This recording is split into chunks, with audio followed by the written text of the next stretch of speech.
Assalamualaikum sahabat Teparbar, jumpa kembali di Resonansi RYID. Dan kita sering sekali ya melihat dalam video-video, entah itu di YouTube, entah itu di TikTok, dan di berbagai platform lainnya. Kita tuh selalu melihat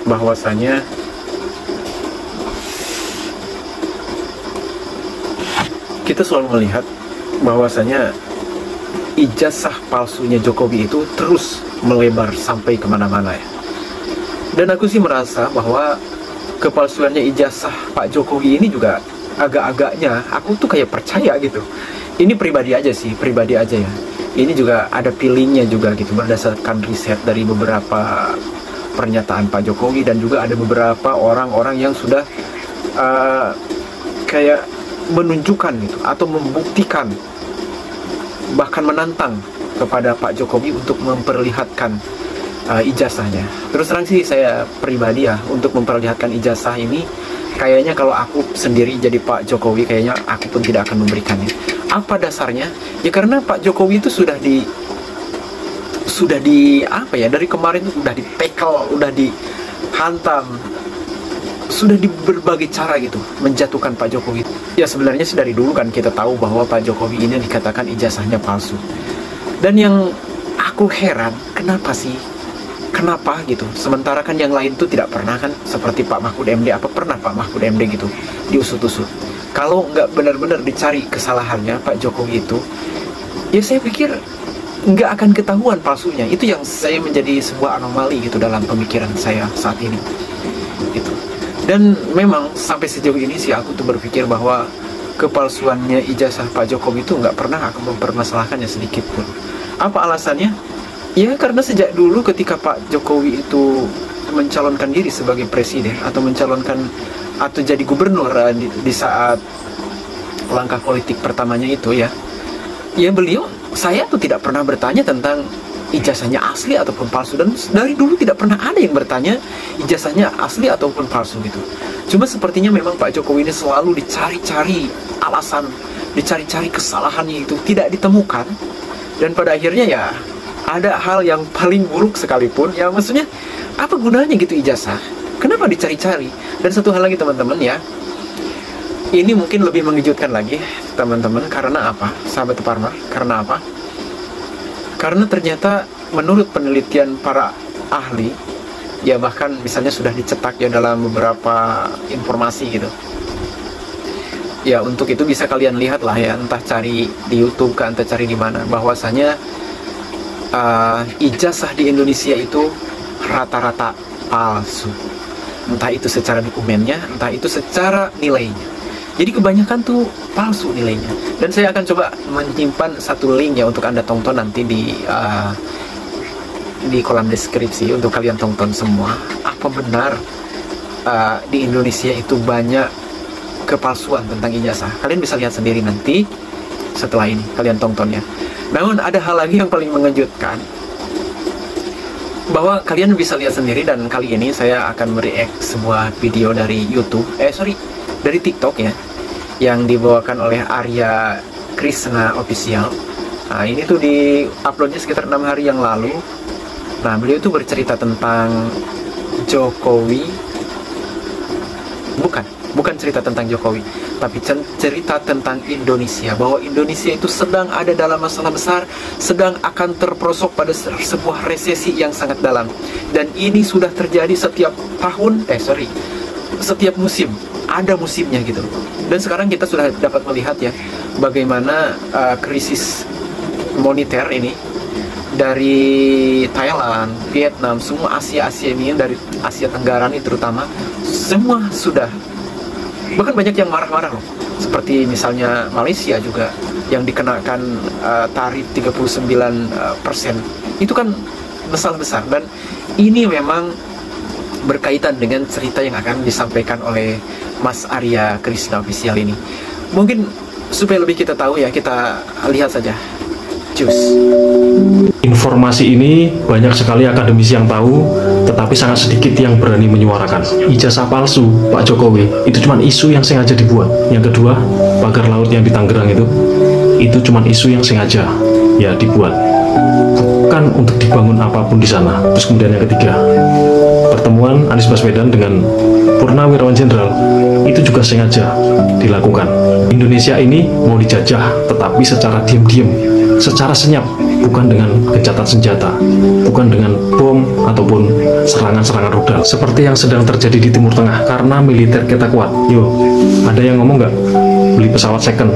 Ya, Indonesia ini salah satu supplier militer loh, untuk pembuatan tank, pembuatan mobil rantis, sampai dengan pembuatan helikopter dan pesawat. Indonesia ini salah satu supplier yang menyuplai ke seluruh dunia. Kalau nggak percaya kegagahan Indonesia, silahkan kunjungi situs PT Pindad. Nggak cuma bikin itu, Indonesia ini udah banyak bisa bikin senjata-senjata yang canggih dalam dunia militer. IKN itu dibangun sebagai mercusuar, pusat sentral bisnis dunia. Analisis ini omongannya, bukan cuma sekedar narasi kayak pendukungnya Anies. Ibarat sebuah pepatah Jawa lama, Petruk mau jadi ratu. Hal ini membuat Indonesia semakin menjadi ancaman utama di sektor bisnis. Dan fakta mengejutkannya, Jokowi adalah satu dari 4 orang yang pernah memimpin Indonesia yang sama sekali nggak bisa diintervensi. Yang nomor 4 dari 4 yang saya sebutkan tadi Pak Prabowo. Yang lainnya teman-teman bisa tahu dan bisa simpulkan seperti apa kira-kira. Munir itu bahaya di Indonesia, makanya diracun. Bahaya bagi mafia. Media lokal di Indonesia ini 99% disponsori sama seseorang pengusaha yang sekarang usianya sudah tua. Ya, saya kasih tahu nama depannya aja, namanya George. Saya nggak nyebutkan negaranya ya, oke? Saya nggak nyebutkan negaranya. Yang jelas dari luar negeri, jauh ya. Kalau kesana itu terbangnya 9 jam. Fakta lainnya, kenapa ketika Pak Jokowi melakukan pembangunan besar-besaran di Papua, malah justru gerakan Papua Merdeka itu yang disebut KKB itu semakin gencar-gencar menyerang Indonesia, bahkan membunuh banyak anggota TNI. Itu terjadi karena sebuah negara besar di dunia ini sedang ingin menguasai Papua.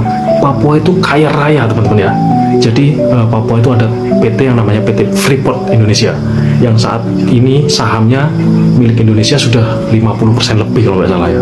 Pokoknya semenjak dipegang Pak Jokowi, saham Indonesia itu separuh lebih sudah dikuasai oleh Indonesia. Sebelum Pak Jokowi memimpin Indonesia, jika ada orang-orang yang berpikir bahwa PT Freeport itu fokus tambang emas yang dihasilkan, itu pemikirannya benar dan salah.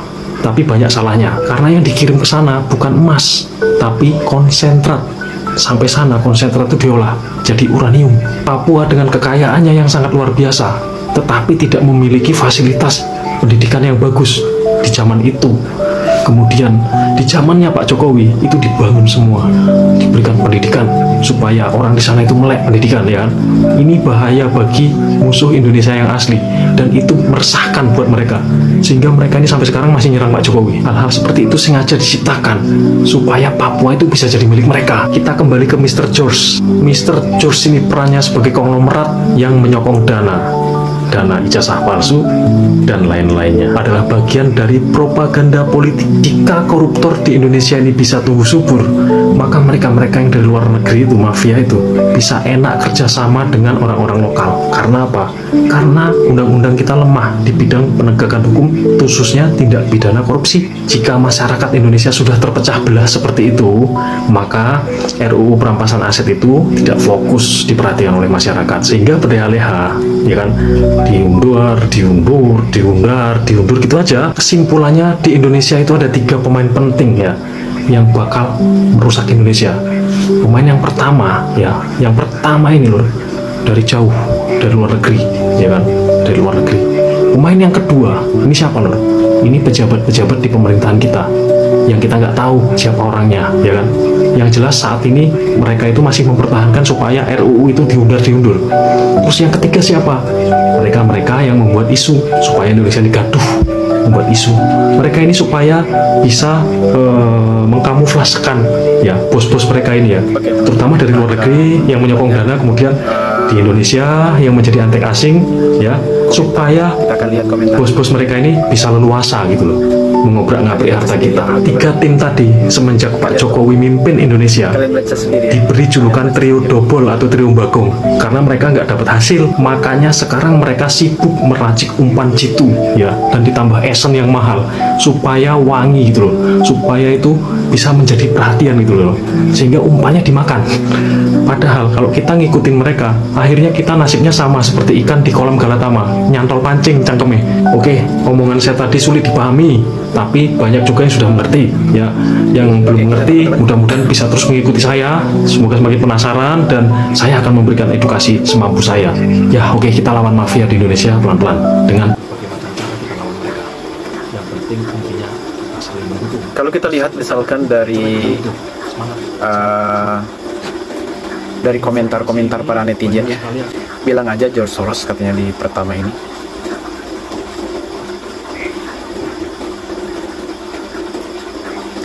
Iya, terus hanya segelintir orang yang tahu siapa George Soros katanya. Oke, setelah mendengar narasimu memang ada benarnya. Oke, kita terusin aja. Agenda George Soros itu ingin Indonesia hancur, aku tahu itu. Sumber masalah di negeri ini adalah Anies Baswedan. Mohon maaf ya, ini bukan kata saya ya teman-teman, ini kata Mas Arno Jeno, dan para pendukungnya pasti tidak akan terima. Ya baik, tapi ada nih dari Mas Hamidi. Mas Hamidi bilang Tempo nyerang Jokowi terus. Ya, karena sahamnya banyak dimiliki George Soros. Keceplosan di podcastnya katanya. Saya nggak tahu juga ini ya, tapi saya pernah melihat Tempo beberapa kali ya, dan Tempo itu sangat eksklusif. Karena apa ya? Karena kalau memang misalkan Pak Tempo ini adalah seseorang yang sangat baik gitu, seharusnya setiap berita-beritanya itu benar-benar diupload secara meluas gitu. Tapi bagi beliau ini yang saya lihat, entah sama pemerintah di blok atau gimana saya nggak tahu, tapi yang pasti dia pun sudah melarang atau memasang copywriting. Jadi artinya dia itu sangat eksklusif. Artinya tidak boleh banyak orang lain tahu. Dia hanya ada orang-orang yang kemungkinan dekat sama kelompoknya yang tahu gitu. Saya pun nggak tahu ya. Terus pas bilang George Soros, langsung serius gue, bukan kaleng-kaleng wawasannya abang. Iya, aku tahu ini wawasan abang sangat luar biasa. Terus yang bisa selamatkan ekonomi global hanyalah Abah Anies. Beliau smart, bijaksana, mendunia. Kita lihat dulu nih. Seorang negarawan sejati. Semoga Abah Anies jadi presiden 2029 di mana saja asal jangan di Indonesia. Oh ya ini sih kayaknya bukan ya, ini bukan dari pendukungnya Bapak Anies ya. Kalau saya lihat sih kata-katanya bukan dari pendukung Bapak Anies. Oke. Tempo salah satu antek George Soros. Banyak orang yang bilang kayak gitu, tapi saya nggak yakin juga. Ya, tapi saya membuka kemungkinan agak-agak sih besar. Ya, pinter daripada Anies dan antik dan ternaknya. Pinter ini daripada Anies dan ternaknya. Aku nggak tahu itu maksudnya apa. George Soros, ya. Jika Jokowi ijazahnya asli, tinggal ditunjukin aja di pengadilan, kan masalahnya selesai. Lagian dia sudah jadi rakyat sipil. Terus ini buat Mas Inggit, saya rasa-rasanya tuh memangnya siapa Anda gitu. Kalau saya sendiri aja, misalkan kalau sudah disakitin, sudah digitu-gituin sama orang, demi Allah, saya tidak akan memperlihatkan kalau saya punya ijazahnya ya. Demi Allah, saya tidak akan memperlihatkan ijazah tersebut. Apa alasannya? Ya udah jijik sih, sebelum apa-apa aja udah jijik sih. Karena apa ya? Karena masih banyak hal yang harus dipermasalahkan, yang harus dibuka. Seperti tuntutan Pak Jokowi saat ini kan RUU perasetan aset, perampasan aset koruptor itu sampai sekarang tidak pernah dibuka-buka, terus diundur-undur. Dan ini membuktikan bahwa Pak Jokowi adalah milik rakyat. Pak Jokowi membela rakyat. Pak Jokowi ini sangat sayang negeri ini, sangat sayang bangsa ini.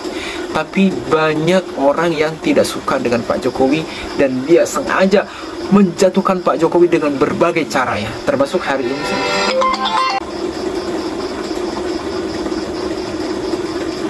Oke, buat Mas Inggit tadi ya. Ya, kalau aku sendiri sih gitu ya. Giliran misalkan dipaksa-paksa gitu, harus ditunjukkan ijazahnya, apalagi harus ya seperti keinginan Mas Inggit tadi. Demi Allah, saya mah tidak akan memberikannya, tidak akan memberikan kepada pengadilan atau pada siapapun. Pasti ku tahan aja sendiri.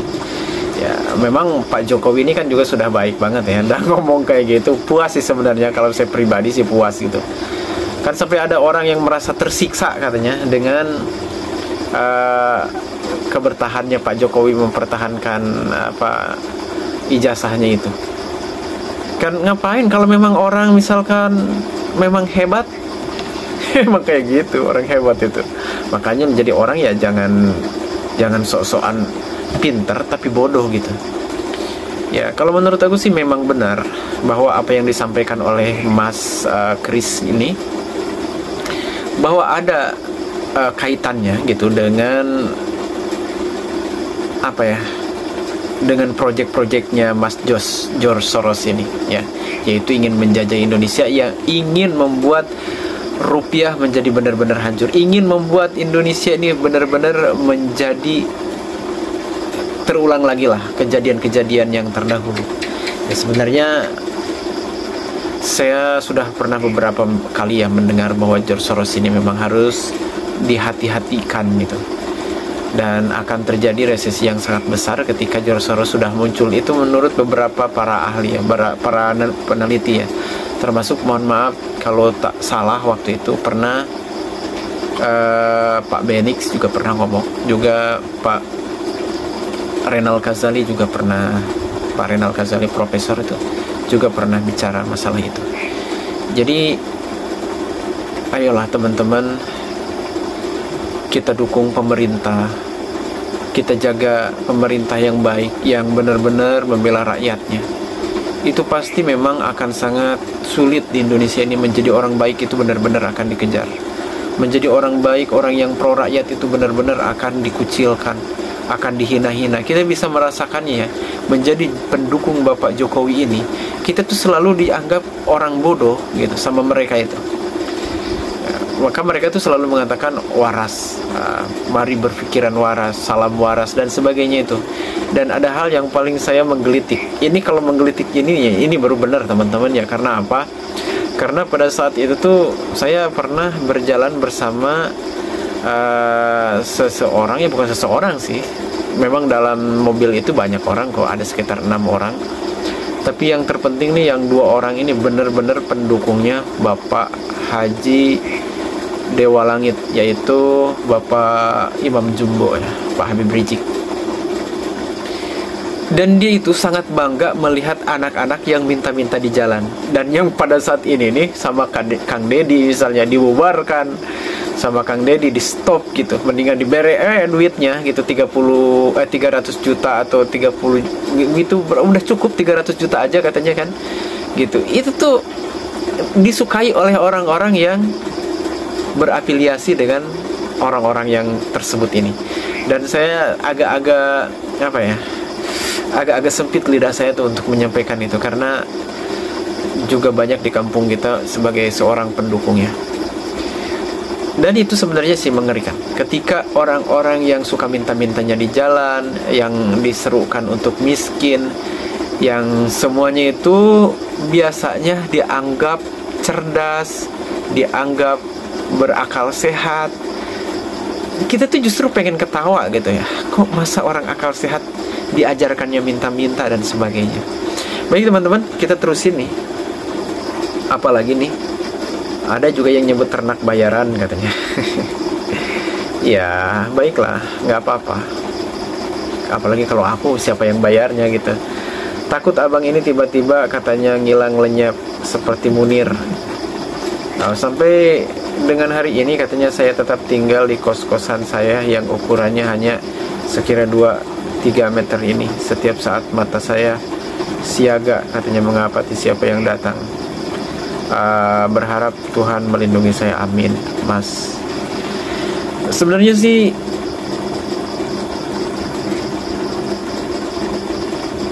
analisa yang baik katanya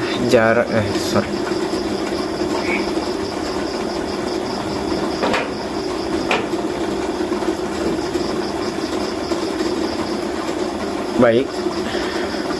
Ada yang bilang katanya ternak bayaran. Tidak apa-apalah teman-teman. Terus lagi, aku penggemar Pak Prabowo dan Pak Jokowi. Oke, silahkan mau menggemari siapa aja boleh kok ya. Analisa yang baik. Jarang orang berani menyuarakan. Apakah Anda setuju dengan pendapatnya? Saya sendiri sih setuju, karena selama ini memang dalam pemikiran satu kayak gitu. Entah saya menggunakan analisa, entah saya menggunakan nurani, tapi saya merasa bahwa feeling saya juga analisa saya itu, saya mengatakan bahwa Pak Jokowi itu tidak jahat yang diperkirakan seperti mereka. Kalaupun misalnya kepalsuan ijazahnya saya masih agak percaya, ya kemungkinan ijazah Pak Jokowi itu palsu. Tapi bagi saya, untuk apa ijazah? Sampai saat ini saya benci dengan yang namanya ijazah. Meskipun banyak para petinggi ya, seperti KDM sendiri misalkan, atau Pak Gembul sendiri juga mengatakan ya harus gitu punya ijazah. Tapi saya merasakan itu nggak penting gitu. Karena saya pernah, Pak Andi Noya, kalian tahu mungkin ya, Pak Andi Noya itu kan salah seorang presenter kan, ya kalian tahu pastinya. Beliau tuh pernah mengatakan bahwa beliau tuh pernah merekrut orang dari datang langsung gitu ke universitas terbaik dengan nilai-nilai terbaik, dan ternyata hasilnya adalah gitu. Terus lagi hasilnya tuh nol besar gitu maksudnya. Dan terus lagi misalkan Deddy Corbuzier juga pernah mengatakan bahwa buruk banget gitu ceritanya, itu buruk banget gitu ya, buruk banget ketika orang-orang yang berijazah ini dites kebenarannya. Itu kita sering kok melihat, kayak Kang Deddy juga sering itu, walaupun Kang Deddy memang selalu menganjurkan anak-anak itu untuk sekolah, tapi Kang Deddy juga ketika melihat anak yang terus mencari uang juga tidak dipermasalahkan baginya gitu, ya udah terus aja gitu. Tapi kamu lebih baik katanya cari ijazah juga, ya mungkin karena memang di Indonesia ini begitu berharganya ijazah ya, sehingga kalau tanpa ijazah tuh orang nggak bisa kerja. Padahal tanpa ijazah orang tuh bisa kerja, tapi kalau dengan ijazah orang tuh belum tentu bisa kerja kalau tidak punya keahlian. Sebenarnya kan beropok banget itu sebenarnya. Saya nggak mau nyebut blow on ya, nggak mau gitu. Oke. Terus lagi misalnya omong apa Kang katanya ada ya kayak nggak ngerti gitu. Tahu kan stasiun TV lebih memilih mengundang orang-orang yang minus daripada anak-anak berprestasi. Aku setuju itu. Ini pun yang like-nya sampai 3.000. Wow, banyak ya. Terus Raden Yanuar, kayak Tempo itu dananya dari George Soros, dalang dari Krismon 98. Oh, patutlah. Saya pernah kok mendengar itu juga. Saya nggak tahu itu benar apa tidak ya.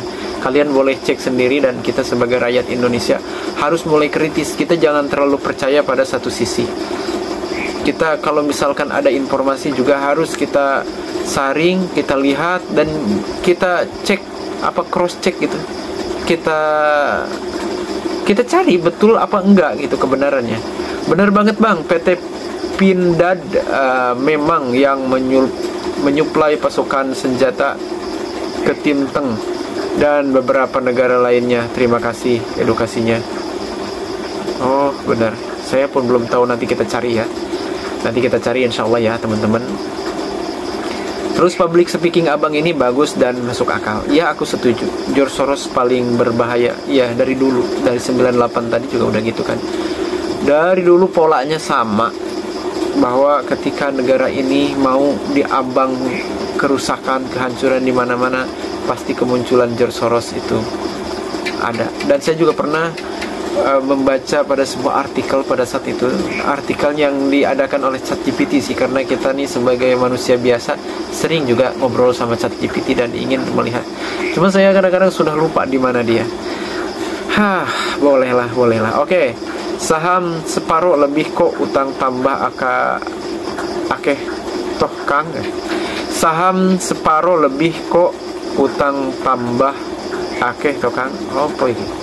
Maaf kawan, saya tidak akan menjelaskannya karena sekalipun saya jelaskan itu hanya menyumbang waktu saya. Oke. Media Tempo juga menerima investasi dari George Soros. Oke, dari tadi saya sering itu mendengar. Ini baru cerdas, saya dukung Mas. Sadarlah kalian, kita diadu domba hanya untuk kepentingan orang luar untuk menguasai Indonesia yang kaya hasil alamnya. Kita sering kok mendengar, saya kemarin juga pernah mengupload itu, yang orang Cina juga mengatakan demikian. Dan di Indonesia ini benar-benar ya menjadi sarangnya para koruptor. Maka ketika ada orang yang memperjuangkan koruptor ini, di Indonesia pasti akan dijatuhkan. Itu pasti akan dijatuhkan. Maka kita lihat nih KDM nih. Sekarang kan KDM nih ya sedang gencar-gencarnya orang yang korupsi gitu, dijatuhkan. ditangkap. Ini lihat aja, KDM tuh sekarang juga sudah banyak. Dan ya sebenarnya kita tuh harusnya sadar ya, ketika ada orang yang mengkritik Kang Deddy Mulyadi itu biasanya orang-orang yang saya anggap, mohon maaf, pengetahuannya juga sangat lemah. Saya mohon maaf, karena dia kurang update gitu. Jadi dia tuh selalu tertinggal. Dan beruntungnya, saya merasa beruntung banget Indonesia ini punya KDM. Karena KDM tuh setiap kali dilakukan itu selalu didukung oleh rakyatnya. Ya, para influencer yang mendukung dia juga banyak ya. Bahkan para para konten kreator yang abal-abal pun terus ya, kayak saya ini yang baru juga terus abal-abal juga tetap terus turun-menurun gitu. Jadi terus dikawal nih beliau nih. Maka ketika ada orang yang seperti KPAI misalnya, orang-orang dari seperti Pak Ono dan Ibu apa tuh aku lupa, dan rasanya aku tidak perlu mengingatnya gitu. Rasanya nggak perlu mengingat namanya gitu ya.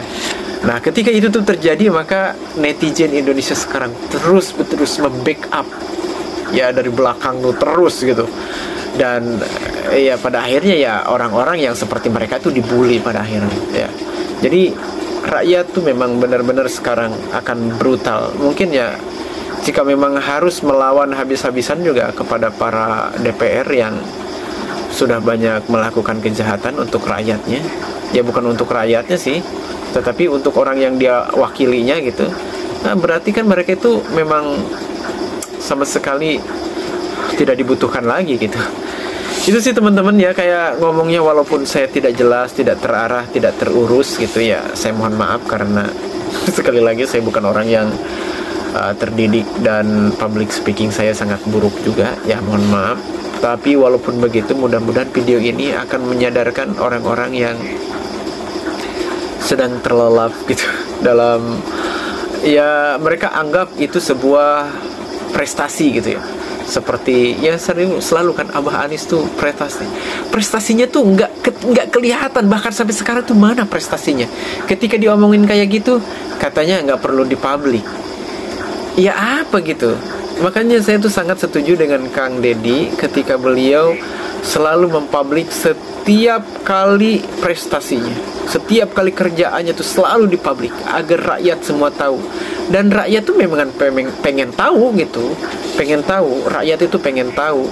Dan kemarin misalkan, saya mohon maaf lagi nih, agak dipanjangin lagi. Kan kemarin itu ya, rakyat MPR ya, itu kan Majelis Permusyawaratan Rakyat kemarin itu kan, atau Dewan Perwakilan Rakyat ini kan kemarin itu rapat gitu. Semuanya tertutup kan, itu bukan rapat presiden. Dan yang terpenting lagi yang harus kita ketahui sama-sama, bahwa yang sangat menakutkan ini teman-teman, ketika dikabarkan Bapak Presiden Prabowo itu selalu dibisiki oleh orang-orang yang jahat yang ada di sisinya. Ini memang sangat mengerikan teman-teman. Dan ayo, kita mungkin akan tidak aman kalau kita tidak terus mensuarakan kebenaran ini sama-sama. Jadi kan mereka tuh walaupun kuat ya, kalau kitanya banyak, mereka pasti kalah juga kok ya. Mereka pasti terusir kok. Kan para koruptor itu memang di Indonesia ini mungkin banyak banget gitu, tapi tidak sebanyak rakyat Indonesia. Cuma itu aja mungkin ya teman-teman. Semoga video ini bermanfaat untuk kita semua. Salam sejahtera dan salam satu bangsa.